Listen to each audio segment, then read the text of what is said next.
So we're talking about an important topic today, and one that's actually hard to talk about. And that's when we're dealing with our aging parents or grandparents. We do have young families living with grandparents or a grandma. And I just want to start off by saying I am not a lawyer. Okay. So the things that we're going to talk about and things that I've done that I wanted to share that I thought was important is coming to you as private citizen.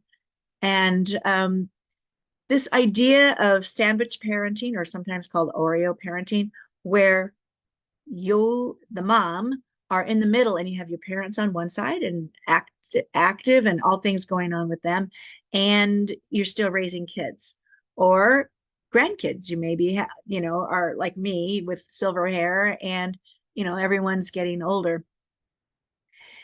So the I'm speaking from experience.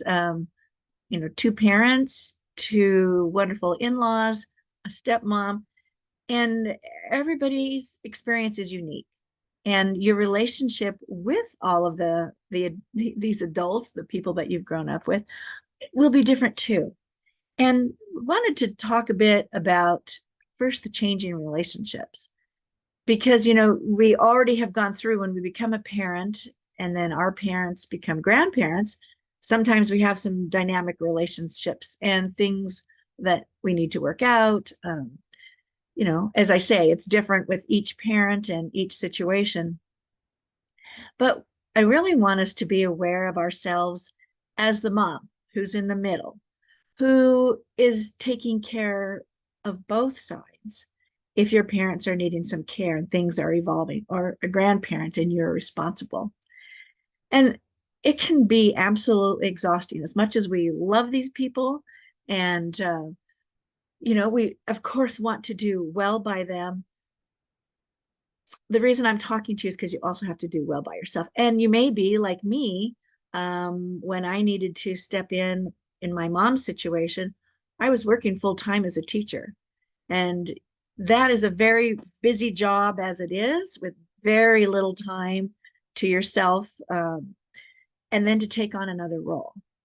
And the thing is, if a parent has a need, in this case, my mom broke her arm, and that was, on the surface of it, would not seem to be an earth-shattering event, but it led to that.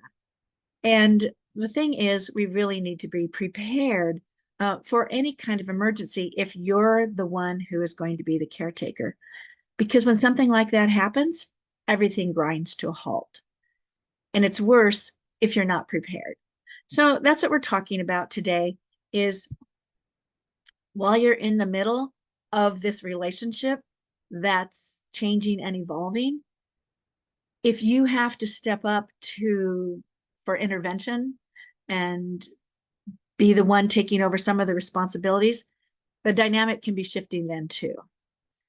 So I had a wonderful father-in-law, and the reason I'm mentioning that is because when it came to family thinking that needed to give up driving and a driver's license, because it turned out he was seeing double and he was still driving our child around. I was like horrified. And trying to have a frank discussion about this was very difficult, because driving was so much a part of his makeup. And it got to be such a challenging situation. And my mother-in-law was fabulous, and he was threatening divorce. He was so upset, and that she was taking, in his view, our side on this issue, threatening divorce. It just caused really challenging behavior, so much so that our family needed to go to some counseling to be able to know, one, how to handle it, and that it was very upsetting, and it was upsetting all the way around. And we don't want that, but we don't have control over that, and how somebody else is feeling and thinking, and then how it comes back into your family. And you still have family going on, and you still are needing to keep your kids moving on. And thank you, kitty cat.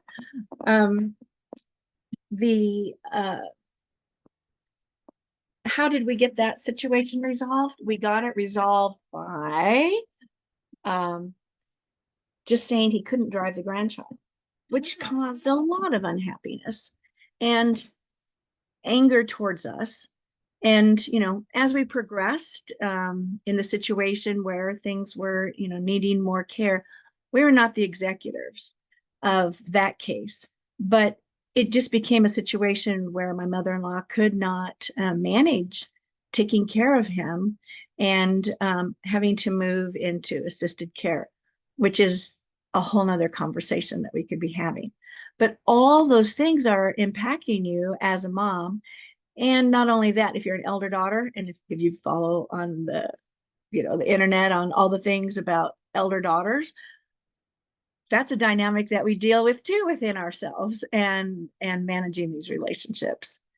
So it's don't want to say that these relationships have to become fraught, because we don't want to. And that's why we're just having a heads up about it. Oh, I'm sorry, this cat is just insistent. And of course, it's like, why? Why? Come on, kitty. Yeah, come on, Ted. Come on, Ted. All right. Let me pause for a second and remove him. Okay, kitty's gone now. Thank you, Ted. We have 5 cats. And sometimes they sneak in when you least expect it. And of course, it's when you're on the camera, just like when you have kids and you're on the phone, and that's when they start really needing all of your attention. No different with cats. Okay, so I had read a fun book. I mean, it's a serious topic, but this author, let me see if I get that. Let's see. Okay.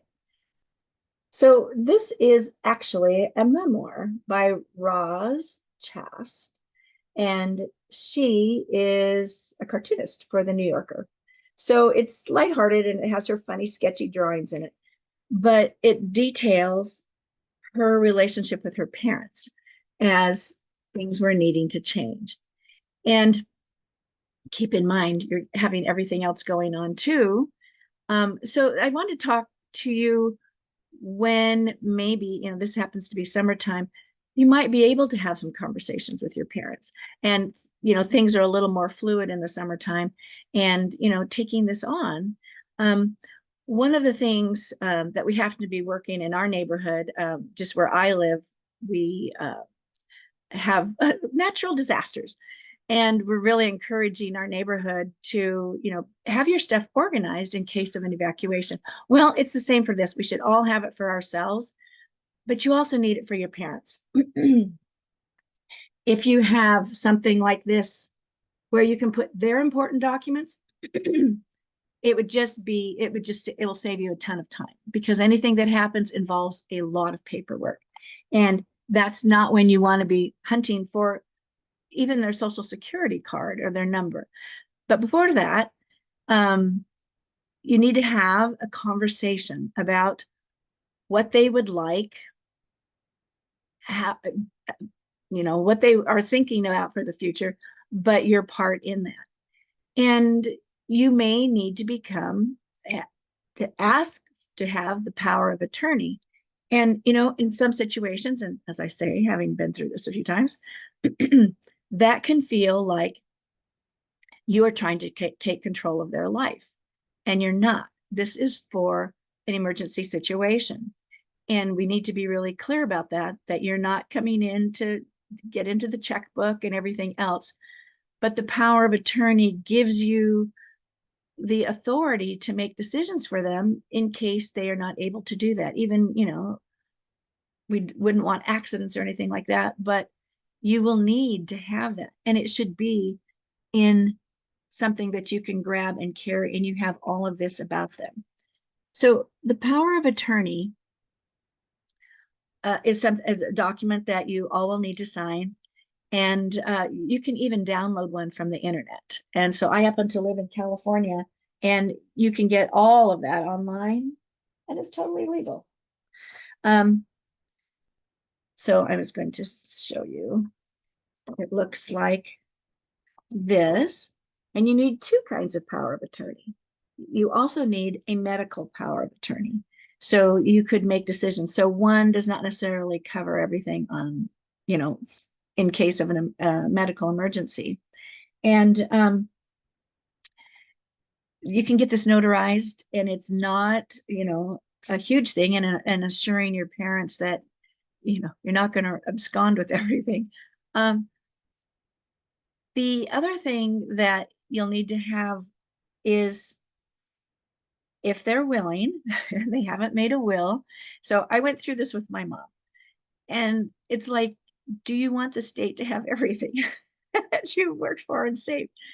And, she didn't have a lot, but you can get, download as a very simple will, and go through all of that. It takes you step by step what's needed, and then you go have it notarized.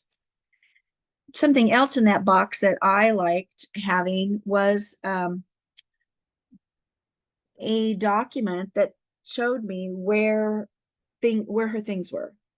And so that made us spend time together, documenting all these things that I would have at a glance. And my mom was not a really organized person. And so things were all over the place. And so this was the first time, when we spent time doing this, to get everything into one place. Now, she was very resistant, especially when it came to the will. And I think I'd been asking over a period of about 5 years to try and get things in shape here. And it was when she saw a rerun of Everybody Loves Raymond. And there was this whole thing with the parents and Ray and the will and all the resistance. And it made her go, oh, I see what you're talking about. Because really, this is an act of love from your parents, or me to my daughter, to do this. This is an act of love, because in another situation, you don't need chaos. And believe me, if there's something that happens and you need to make, some decisions for your parent, the last thing you need is chaos and not being able to find all the documents you need. So it was very helpful to know, she happened to be a member of Kaiser and different things, where all that information was. Then I had it handy. And when she went to live with other family members, I could hand them that clear file, and I had a big purple sheet in it that explained what it was. And, so that you just grab it and you don't have to think about anything. And really, that is a blessing. So let's consider this, and even if we have to approach it as, this is an act of love for me, because I want to take care of you. And if I'm put into that position, we'll just make it so much easier, and we won't have a lot of trauma, and it won't leave me with bad feelings or upset, all the things that can go along with that. The other thing that's needed is an advanced care uh, directive. That's not showing up here. Great. Okay, there we go.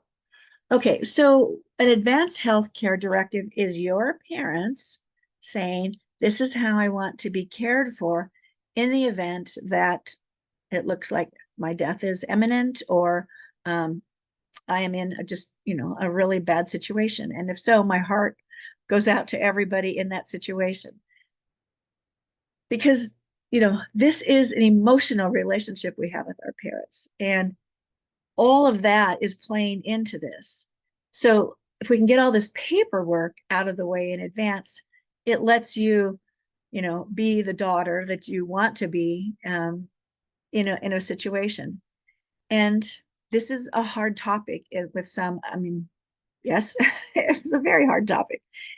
And because nobody really wants to think about their death, of course. And the advanced healthcare directive, as I explained to my mom and the others in my life, it's you having charge of how things are going to go for you, the way you want it to be. Otherwise, you could be, and maybe that's what they want to be. In this case, my mom here's the power of attorney for the medical. For the medical, let me see if I can get, oh, sorry, here. Uh, I've got my Zoom background on because my desk is always a mess. Okay, am I getting that? Okay. So the Advanced Care Directive has the medical power of attorney on it. So know who that is in your family. And then has specifically, as you go through the document, she had a do not resuscitate order. She did not want to be hooked up to machines and needles or anything like that.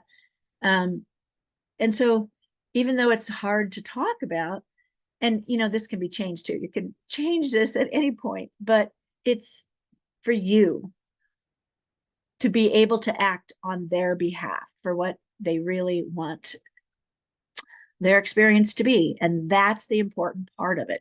And again, I don't know the laws in your state. I'm just telling you, as a resident of California, and where my mother was also a resident of California, what we had available to us, and to what, that was on register for her, uh, and all, just to make sure things were going to be as she wanted. And in the end, it was. And I'm very grateful for that, because you're going through a hard situation. Anyway, for me, it went over several years.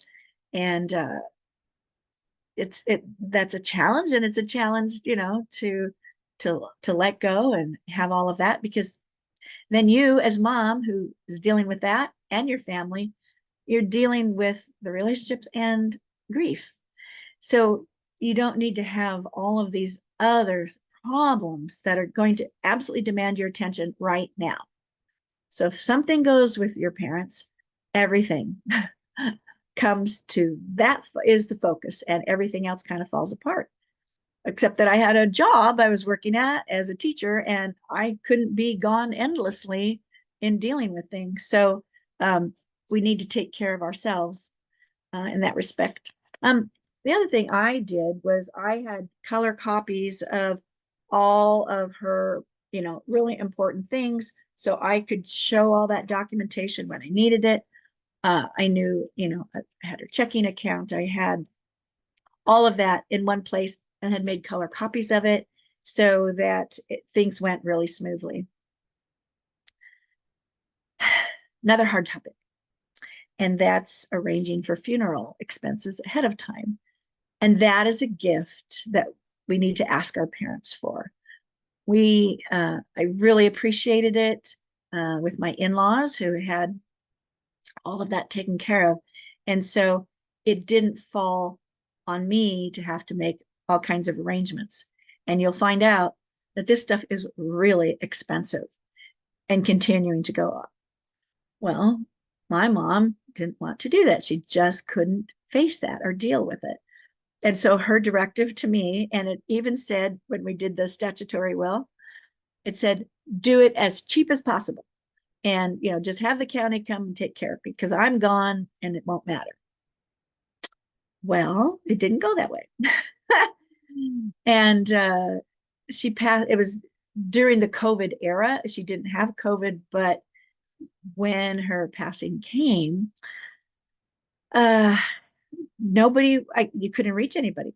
They were so overworked, and things were just stacked up, and a problem. And she was in hospice for the last, couple of years.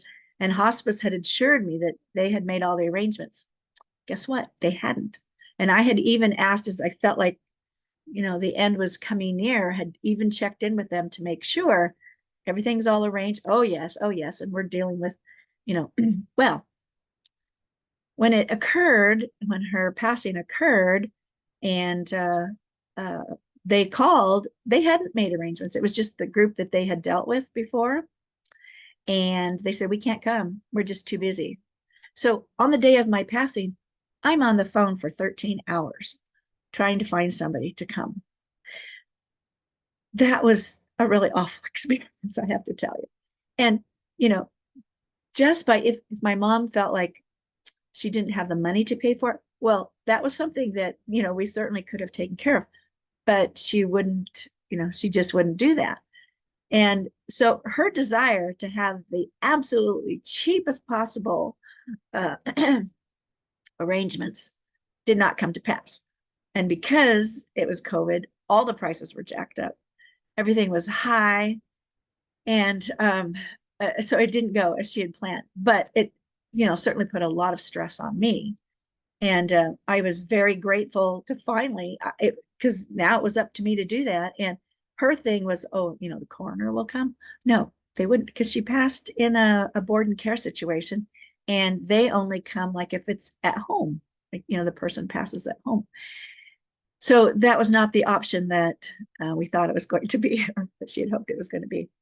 So if you can get your parents to make prior arrangements, it will help you tremendously. And, having gone through that, and it was like something, I'm young, I don't need to do that kind of thing. But having gone through that, I realized that is a gift of love to make sure that's all taken care of for your children. So it's like a lot of these things that I'm telling you that we want to get in place for our parents, we also need to be doing. And we need to have our files together and not searching for things. And I must confess that when I was preparing for this, because we have our medical healthcare directives, we've done all that. When I went to look for it, because I wanted to show you that they come on these big orange cards, could not find it. Went through our evacuation boxes. It went down over to the bank to our safe deposit box. I was like, what has happened to those? We know we've done all that because I made us do it. After all of this, I went and, got our stuff in order, and now those things are missing. But I thought, well, I'm really glad to discover that now. Have not a clue what's happened to it because we're usually pretty careful. Um, I need to redo it. And that was just a big surprise that came out of this. So, do that for your family, for yourself. This reminds me of when one of my grandmothers was coming to the end of her life. And I talked to her very frankly. Okay, where are your papers? Who's the executor? What have you done? She says, no, her son would take care of everything. She would not do a thing about it. And at the end, it did not go the way that she wanted because those things were not in place. She, who had not ever, been to a doctor or a hospital or anything like that, was hooked up to all kinds of machines for 2 weeks. And when I would come in to visit her, it was just heartbreaking because she was just begging me to get her out of there and to take care of her and let her go home. That's all where she wanted to be. She always said, I want to pass at home. And she wasn't there. And that caused so much stress. Now, I know this topic is probably distressing to you, but no kidding. We're trying to be preventative here and make sure that everybody's experience runs harmoniously and you can take care of the things that are the most important. And that's that relationship. And you're not having to deal with all this other stuff. And I can tell you when things are not written out and there's any kind of money, even a small amount of money, it really changes relationships too within the family dynamics. You really don't know how things are going to go and how people are feeling until you cross the path, this path, and you're in it and dealing with it. And what's important to others may not be important to you, especially if you're the executor and you have all the decisions to make and you're getting it from all sides. That's a hard place to be. And, I just want to say about being an executor, it is a thankless job. Now, if a lawyer's doing it, they're getting paid. Most likely, if you're in the family and there's not a lot of money involved, you're just doing it for free, right? And you have no idea the dynamics that are going to take place. It's quite surprising. And families can really fall apart over this, and the animosity can go on for years. And those things are not really forgotten. So being the executor, that means you could have tax bills coming in after the passing, trying to deal with the IRS, Social Security, Medicare. You're going to deal with all of that. And I got tax bills that was not expecting them. One, from the state 4 years after she had paid her taxes. And And with the IRS, long phone calls. Remember, I'm teaching school, and on my breaks, I don't have kids in the room, I'm trying to get through to IRS, and nobody ever picks up. It can go a whole day. It went for weeks of me not being able to get through because I could only call at my job. I'd have that, might have my cell phone all day sitting on hold at Social Security. And a tip on that is, if you're having troubles, the Social Security Administration has an ombudsman. That's a hard word. They have an assistance uh, uh, office, and they pick up the phone and they will talk to you. And that's how I finally had to go through to get things resolved, because I'm trying to get it resolved and it kept being rejected. And I didn't understand why it was being rejected, because you know what? I'm not an expert on reading Social Security, all the fine print and all of that, to know what I was doing wrong in being able to fill out the paperwork. And I have to tell you, that office is worth taxpayer the dollars that are spent on it. They're overworked and short staffed because it's a helpful service. But that's what finally helped me get that resolved, like 3 or 4 months after my mom's passing. So that is a kind of a scary proposition, that you could be facing the tax bills, and because you're the executor, it's coming to you. And you do this job out of the goodness of your heart for your parent, and and not wanting to have lawyer fees and everything. And at a certain point, unless you have a lot of money, they're not going to do it anyway. So then it goes and it's stuck in probate, and they're going to take all of their costs out of it. So it doesn't seem like you say, sure, I'll be the executor of your estate. Um, that means all that stuff comes to you and has to get resolved. And wonder if there's no money in the account. Because I'll tell you a shocking thing. So, um, after my mom's passing, now I was paying for care, and that's something you need to decide in your own family, if you are taking in your parents or an elderly relative or grandparents when there's a lot of care needed. Our household was just too busy.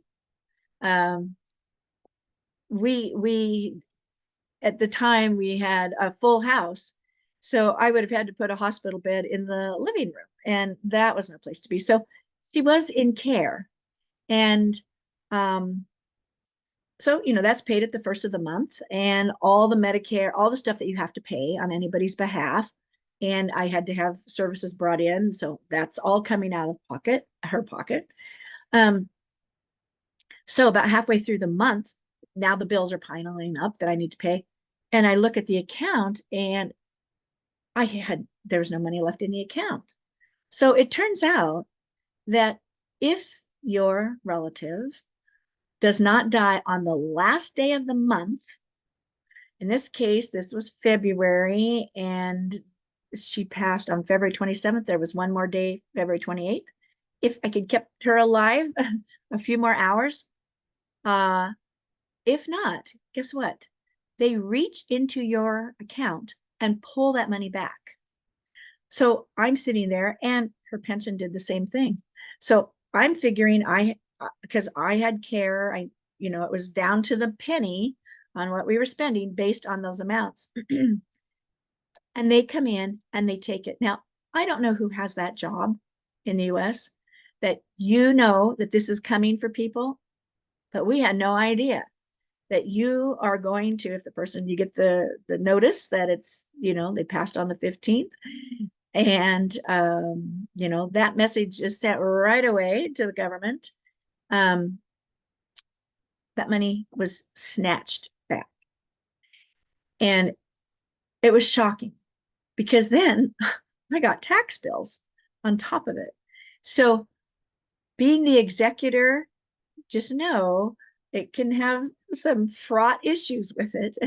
I wish that wasn't the case, but this was something I hadn't expected. And when I talk to people about it, it's to realize this. The other thing that I learned in all of this is, the person passes and you go to the bank to get some money out of the account and you mention it, that the person's passed, that account is frozen. And that can be tied up for months. And I've certainly have talked with people, they could see the money in the account, but they could not access it. So here's the thing. Draw out some money ahead of time. So you've got some money. In this case, it was so dependent upon pension and Social Security payments. But there wasn't a lot, of extra things. And I was doling out savings to pay for the extra care that was needed. Do not mention it at the bank. Go to the ATM and get yourself several $100s to tide you through to pay whatever bills could be coming in before anything is mentioned. Okay. That is a great tip that I got from somebody. I was sitting next to a colleague when she got a call that a friend had passed. And the first thing she said to them, go to the bank and get money and keep your mouth shut. For now, they'll find out. Uh, and because you won't be able to access it. So that means that you're drawing out of your pocket, and your family financial situation may not be able to take on the extra things that will be coming your way. Here's the other way that I discovered to avoid having that happen. That's to have your name on your parents' checkbook. This can be dicey. Because the fear was, I said, you know me, but it's like so whoever is on that checking account can get the access the money, and you don't have to mention it to anybody else. Yes, and somebody could drain that account. So you want to, obviously whoever you're putting on your parents' account, they need to be on there, because then the account goes forward. It doesn't become frozen. You are able to access the money and just go on with the transactions. And I had things, you need to keep that account open for a year, because just like getting these, back tax bills and then having to go fight them. It's like, this taxpayer is no longer here. Are they going to honor that or not honor that? Because they don't have to. This is not your state. It's theirs that has to get settled with the government. But you may have to pay for it if, one, all that money has been pulled out and you've been living month to month paying medical expenses. Just a warning, just a friendly tip that will work for you. And that is hard. And as you work through money issues with your parents, when it comes to bigger accounts and lots of money, and you're putting, you, or for yourself, you're putting your child on, to major accounts and of course you have them, to receive your benefits in the event of your passing. So, you have that on your IRAs, you have that on all kinds of things. But to have their name actually on it as part of the account holder, that does mean, yes, they are accessing that money on your behalf, but they do have total access to it. You have total access to it. And that's what everybody needs to understand and feel okay about that. Okay, so we've talked about taxes and money and all of those things. Let me see what else is sitting on my desk here. Okay, this is a challenging issue.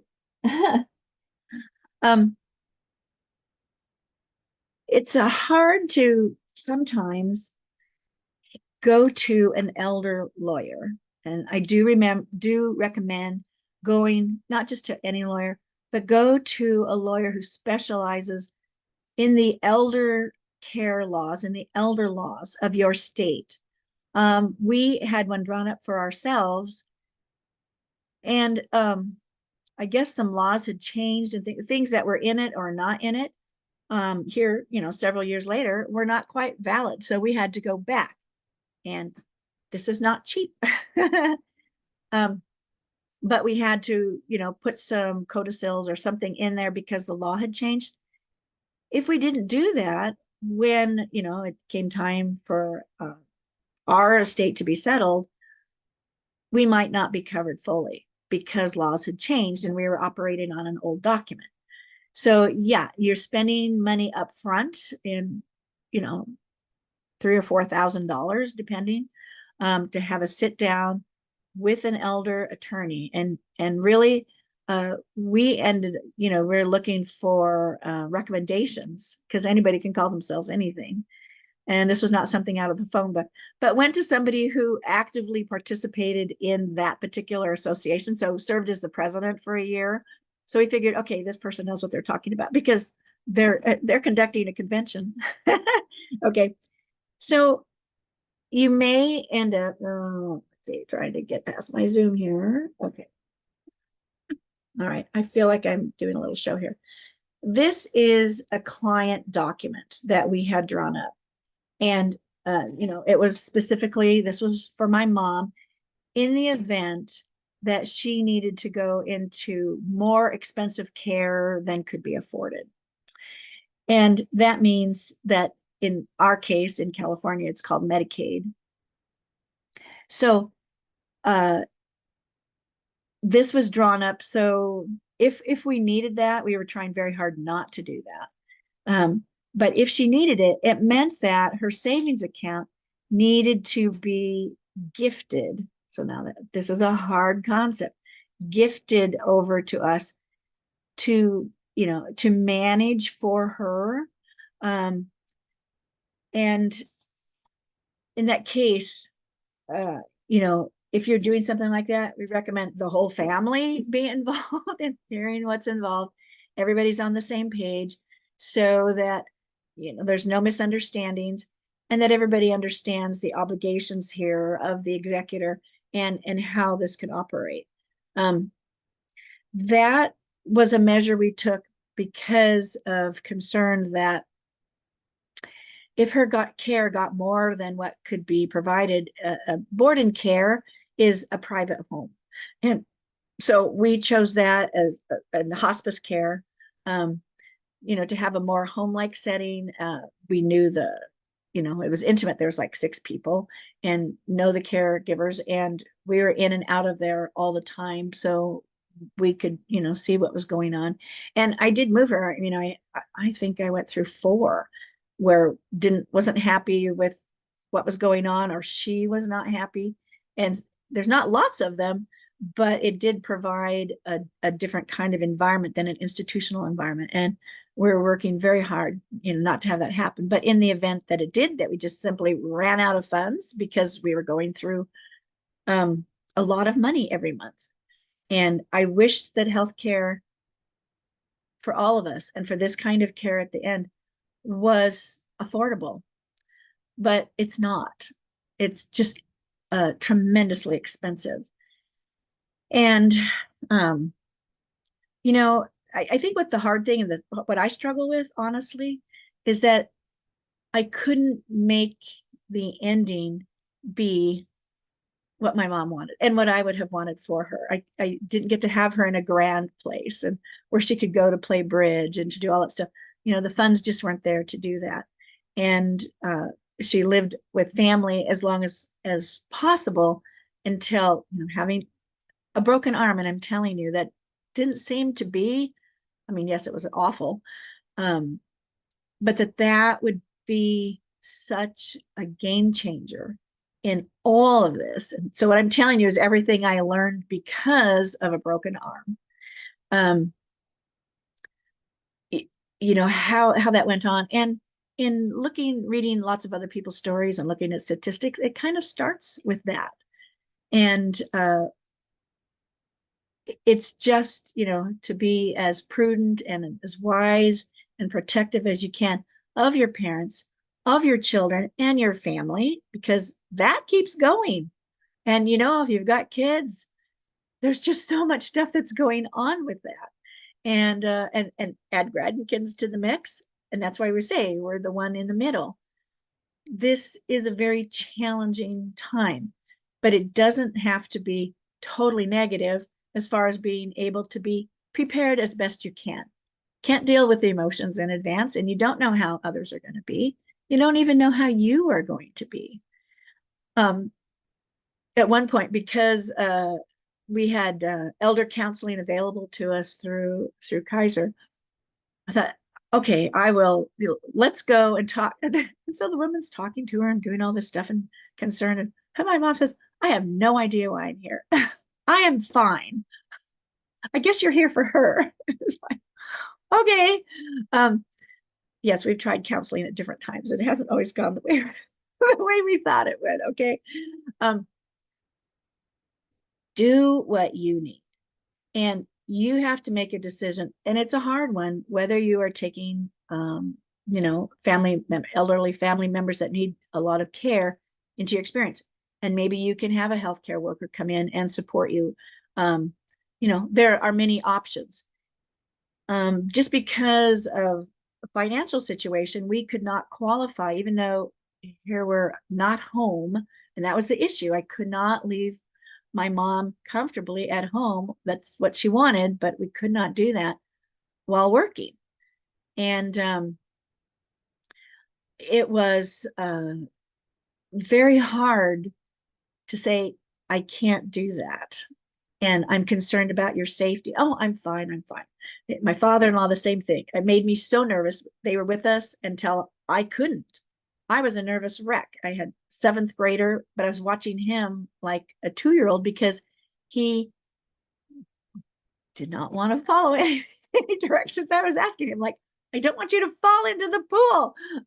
You know, all of this stuff. And he's just going to prove that he was fine. He was going to go hunting with his shotgun, all of these things. I was just tremendously terrified, and I was just exhausted, not from my well, seventh grader. Okay, so we're starting to go through behavior issues and all the things that go along with being a new teenager and all, and with him. And um, I said, I can't do this anymore. So family was fantastic and stepped in, and we made arrangements, and we, got them into a condo, and, as long as we could. And you have to be upfront about that. And, I know, families that have said when they got married, we will never have our parents live with us because that impacts our dynamics. I, on the other hand, have had all everybody live with me for one time or another.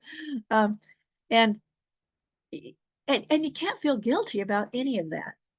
You have a job to do as mom. And all of this really shouldn't be your problem, but of course you're going to be involved in it. This is what you have to keep going, the family and all of that, and those relationships and your responsibilities. We carry a lot in our head already, being a mom, taking care of schedules and thinking about meals, and somebody's got a party, and oh yeah, this person doesn't like this. You keep all of that in your head, which is, we're going to talk about that at another show. um, but boy, to add all of this is a lot. And when I say something like a broken arm can bring your whole life to a screeching halt, it did. Because what was strange in the situation, they didn't put a cast on my mom's arm. She had these two massive boards that was so heavy. So heavy. This thing was just massively heavy. And so she couldn't use a walker. She couldn't do anything like that. And so now I'm buying wheelchairs. I'm doing all of this stuff and having to get her to appointments. And, as a teacher, I have my summer, which you want to say I have the whole summer off, but okay, you teachers out there, you know that that's not true. I mean, there's trainings and there's stuff, and you have to go in for meetings to plan for the next year. You have a lot of stuff. But all of the time that I had wanted, there was certainly no vacation that year. And all of the things that I had been planning to do for my summer that gets put off for, 10 months that I can't address, and I'm just looking forward to having some time to write. That all dissipated because for a while, she was in kind of a dazed, um, it was a traumatic experience. And so we were wheelchair bound, but I still had to take her to so many appointments. And at that time, I was just getting exhausted, just trying to fold up the wheelchair every time and toss it up into our vehicle. And so we got the access bus, which around us, that provides rides for like $1, and they come to the doorstep, which was great. But I had to go over to where my mom was. We'd have to wait. Then they drive us to our appointment. And then afterward, and you have to give them a time, but you don't know how much time to give. So you're padding it with an extra hour, hour and a half. So, it would take all day to do an appointment. Now, I want you to know I'm not complaining. I'm just giving you some information. I was so grateful to have them because they could just strap her in the wheelchair where you didn't try to have to move her and this arm and all. So she could be strapped in it, but she wouldn't take it by herself. She was too scared. So that meant I couldn't was across town. I couldn't just go meet her because they would drop her off and I could be there and meet her. I had to go ride it with her. So that meant a drive across town, then, waiting, and then we take the bus to wherever. And I had so many things that I had to go take her to, and then drive back, get her settled, make sure she was okay, and then drive home and maybe do the grocery shopping or do all the stuff that I needed to get done in my own life. So if you are prepared, at least you have something like that happens and you've got to be attentive, or worse, you're in a hospital and you're sitting, beside the bed, like, with my grandma and stuff, and you're sitting there, to be support, of course, because you want to, but all this other stuff is going on and family stuff is going on. So taking care of the paperwork is just vitally important. And especially if you don't know where things are, like my health tracker cards. I cannot believe that. But at least it called my attention to the fact that I got to go redo it because we have torn through everything yesterday looking for it. So I was grateful to have this chance to talk with you, but it also made me pay attention to what I still need to get done for myself. I did it all for my mom. I need to do it for myself. And that's the important thing is if you can do both, like this summer, you kind of get a start on it, start putting things together, thinking about these things, having the conversations. Some of them are difficult conversations. Some of the conversations will last for several years. That's what I found out. But you need to do it for yourself as being a mom. And it's the gift to you. So you don't have to be thinking about it. And that's for me, it's like, oh, I'm thinking this and that. If I write them down and make a list, oh, good. That's something I don't have to think about anymore. That's what we're saying here. Is take care of yourself as mom. Enjoy the relationships, enjoy what's going on in your life, and have a wonderful, we want to have the wonderful relationships with everybody in our lives. And we don't need to let this come between us all or going to disrupt your life should a need arise and you're not prepared. Believe me, it takes time to do all of this. It takes time to, if there's any resistance, it takes time. And then even just to go to a notary and get all that stuff done. I won't even talk about that. But that's an issue too. So, my friends, here at Workshops for Moms, we really care about moms and being part of your village. As I say, I'm not a lawyer on all this legal stuff. I'm just telling you what I ran into. And goodness knows there's probably things I could be telling you that didn't cross my path. But we're here as your supportive village. And I can't tell you how really important this is. And I wanted to talk to you about it for a long time. And so thank you for listening. And if you're on hearing this on YouTube, which, I imagine you will be if you're not getting it shared by somebody else, please give a like to it and please subscribe and share it. I'm giving you the information that I learned the hard way so that it doesn't have to be that way for you. And love you so much. And we'll see you at our next show. Goodbye and be well.